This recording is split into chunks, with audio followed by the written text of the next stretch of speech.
Pontefract, England, a place steeped in history. Its ancient streets whisper tales of the past, but some stories are darker than others. Some houses hold secrets best left undisturbed. This one we're about to tell you is one of them.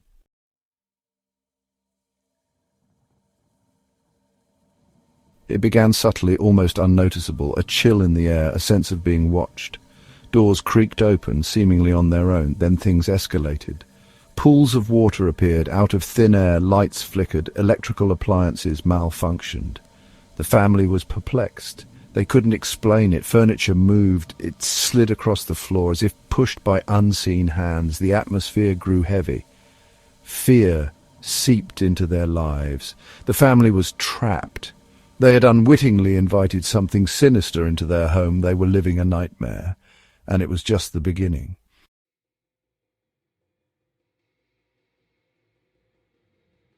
The family tried to ignore the strange happenings. They told themselves it was just an old house settling, but deep down fear gnawed at them. Something wasn't right. They could feel it. Pictures told a disturbing story.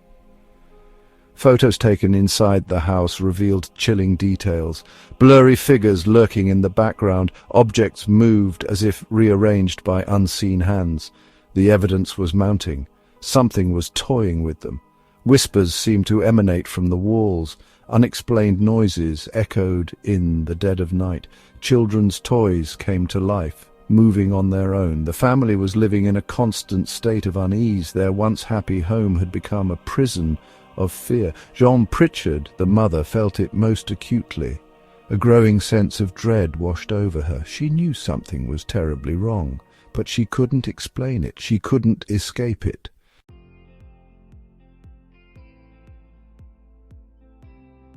The entity grew bolder. No longer content with subtle tricks, it craved attention. It craved fear. Objects flew across the room with violent force. The television flickered, displaying grotesque images. Messages appeared on the walls, scrawled in what appeared to be blood, threatening messages. The entity wanted them gone, but the Pritchards were trapped. They had nowhere else to go. The family huddled together at night, too terrified to sleep. They listened to the sounds of their home coming alive around them. Each creak of the floorboards, each bang on the wall sent shivers down their spines. They were living a nightmare. The entity seemed to focus its attention on Diane, the teenage daughter. She became its primary target. Her once carefree spirit was crushed under the weight of the haunting. She was a prisoner in her own home.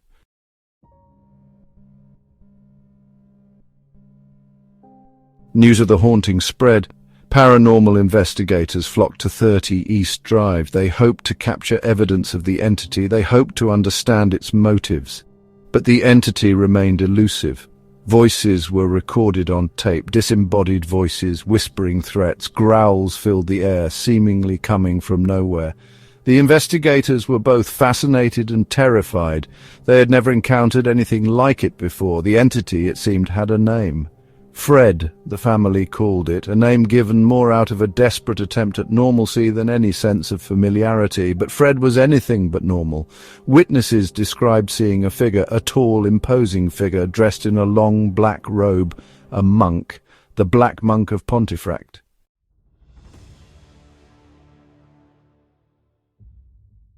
Fred revelled in chaos. Doors slammed shut, objects flew across rooms. The entity was like a mischievous child, but this was dangerous. Windows shattered, mirrors cracked. The house convulsed under the unseen force. The Pritchards lived in terror. Their home was a battleground. Amidst the chaos, certain objects remained untouched. A child's toy, a family photograph. Fred was sending a message. We are always watching. Diane bore the brunt of the entity's attention. She would wake to find objects moving. Her bed would shake violently. She felt a constant presence. She was living in a nightmare.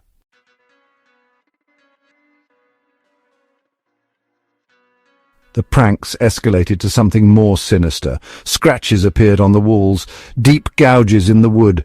They seemed to emanate from an unseen source. The atmosphere in the house grew heavy with dread. Diane reported feeling cold spots, an icy breath on the back of her neck. She would turn to find nothing there. The entity was toying with her, reveling in her fear. Then came the physical attacks. Diane would find herself thrown against walls. Invisible hands would leave bruises on her arms. She would wake in the night gasping for air. The entity was no longer content with just scaring them. It wanted to hurt them. The Pritchards were at their wits' end. They tried everything to rid their home of the entity.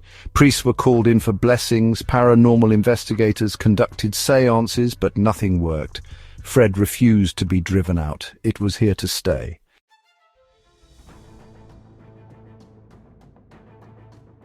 Witnesses began to report seeing a figure in the house.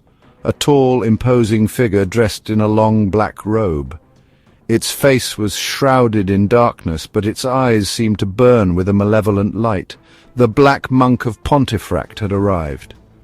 Diane awoke with a terrifying mark on her neck, a single, distinct handprint, red and inflamed. The Black Monk had marked her as his own. The Pritchards could take no more. They made the difficult decision to leave their home, but the Black Monk would not be forgotten.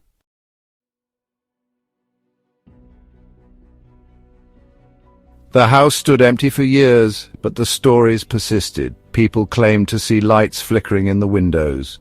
Whispers seemed to emanate from within. The Black Monk remained, trapped within the walls of 30 East Drive. Paranormal investigators flocked to the house, eager to document the activity. They recorded strange noises. Objects moved on their own. Some even claimed to have seen the Black Monk himself. Today, 30 East Drive remains a place of fascination and fear. People travel from all over the world, hoping to catch a glimpse of the Black Monk. Some seek answers, others seek thrills.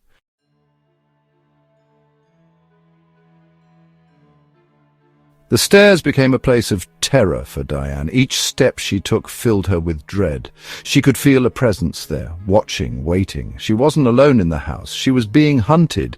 One night, as she made her way up to her bedroom, the air grew cold. An icy hand seemed to grip her ankle. She stumbled, her heart pounding in her chest. Fear propelled her forward, even as she wanted to turn and run. Suddenly she felt an incredible force pulling her upwards. She was dragged, screaming, up the stairs, her body slammed against the wall, her head spinning.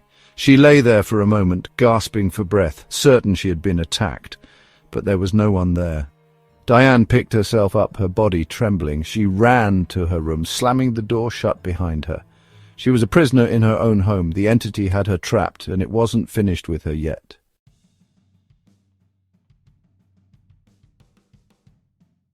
Diane's bedroom offered little solace. The entity seemed to be drawn to her, as if she was a magnet for its dark energy. The temperature in her room would plummet without reason. Objects would move on their own, as if controlled by unseen hands. She would often wake in the night, paralyzed with fear, as a shadowy figure loomed over her bed. It whispered her name, its voice a guttural rasp that sent shivers down her spine. She tried to scream, but no sound escaped her lips. The walls of her room became a canvas for the entity's rage. Strange symbols and messages appeared, scrawled in what appeared to be blood or ash. They were indecipherable, yet undeniably menacing. Diane felt a constant sense of dread, a feeling that she was never truly alone. The entity was always watching her, toying with her, pushing her closer to the brink. She was living a nightmare, and there seemed to be no escape.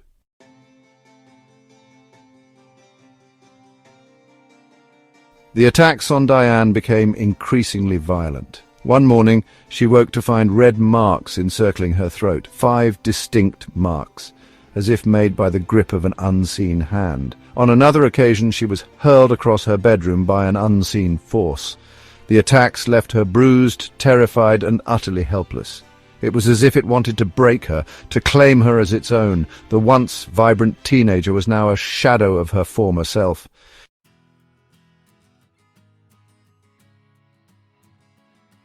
The Black Monk, as the entity came to be known, seemed to take a particular interest in Diane. It would appear to her more frequently, its presence growing stronger, its intentions becoming clearer.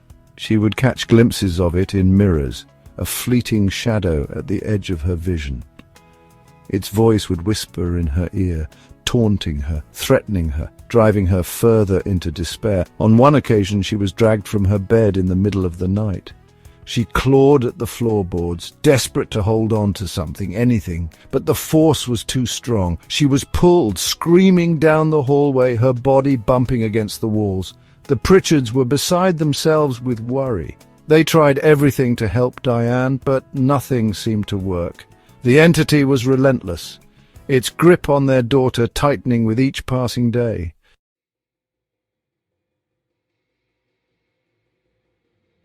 The Pritchards were trapped in a nightmare. Their home had become a prison, haunted by an entity that seemed determined to destroy them. The haunting had escalated from strange occurrences to violent attacks, and there seemed to be no end in sight. They tried everything to rid themselves of the Black Monk. They called in priests, paranormal investigators, anyone who might be able to help, but the entity refused to be banished. Diane was the entity's primary target, and she bore the brunt of its fury. She was physically and emotionally drained, her spirit crushed by the relentless torment. She was a prisoner in her own home, haunted by a force she could not understand or escape. The Pritchards were desperate. They knew they couldn't stay in the house, but where could they go? What could they do?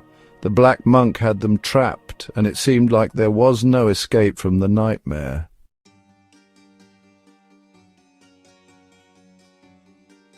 The Black Monk. Who was he? Where did this evil originate? The Pritchards' nightmare was not an isolated incident. Local legends whispered about a malevolent entity, a monk shrouded in darkness. Could these stories be true? Centuries earlier, Pontefract was home to a Cluniac monastery. These monks were known for their piety, their devotion to God. But one monk strayed from this righteous path. He was different. He was drawn to darkness. This monk, the stories claimed, craved power. He engaged in forbidden rituals. He abused his position of trust. His victims, innocent children, the very ones he was sworn to protect. When his crimes were discovered, the monk was condemned. He was executed within the monastery walls. His soul, stained with evil, was unable to find peace. He became tethered to the mortal realm, a vengeful spirit forever seeking retribution.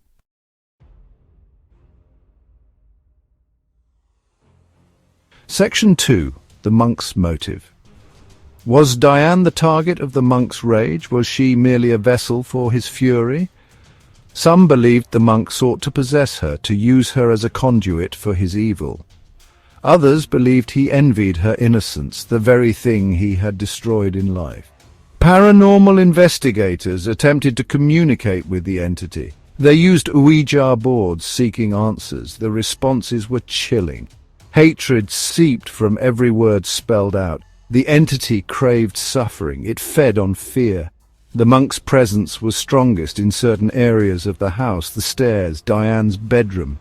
These places seemed to hold a dark energy, a residue of the entity's rage. It was as if the walls themselves were soaked in fear. The monk's motives remained shrouded in mystery, but one thing was clear: he was a powerful and malevolent entity, and he would not rest until he had exacted his revenge on the living.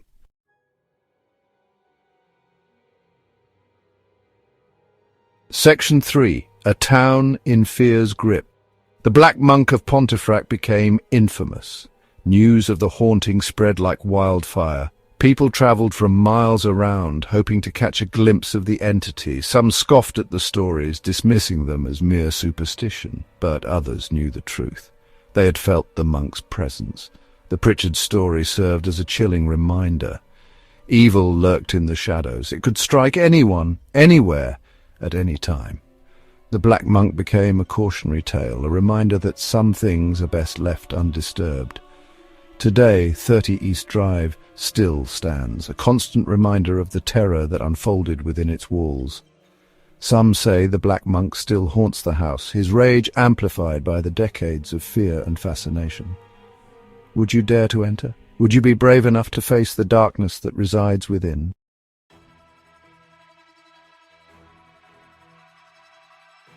The haunting continues. The Pritchards may have escaped the clutches of 30 East Drive, but the Black Monk remained. Decades have passed, yet the stories persist. The Black Monk of Pontefract continues to cast a long shadow. His legend draws the curious and the courageous. Paranormal investigators still flock to the house. They seek evidence of the unseen. EVP recordings crackle with whispers and growls. Visitors report a palpable sense of dread. Cold spots persist, defying explanation. Doors slam shut on their own. Fleeting glimpses of a dark, hooded figure continue. The Black Monk of Pontefract refuses to be forgotten. He remains bound to the house on East Drive. His reign of terror continues to this day. Would you be brave enough to spend a night in the house?